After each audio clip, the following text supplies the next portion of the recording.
Naitwa D1 D Mnyama kama mnavyoona nipo hapa, nimewaka, nimepoa, mapigo fulani ya Kinyamwezi, sura za kuchanika, nipo na begi klaski, nipo na sound ya kutosha. Bwana unajua atakuwa wapi?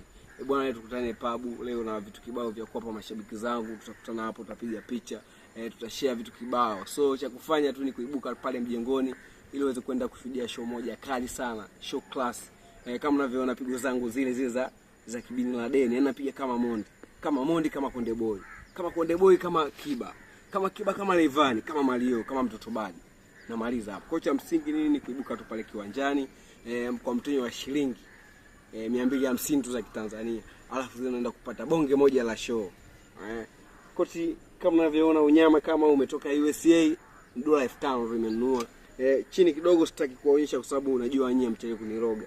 Kitu kingine pia shout out kwa dada Shani kwa kunipendezesha.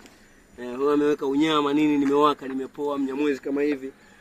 Kikubwa ni kwamba ikifika saa 5 napanda pale jukwani, nitatisha sana na nyimbo zangu kali. Kuna nyimbo yangu moja inaitwaje, niwapigie freestyle kidogo.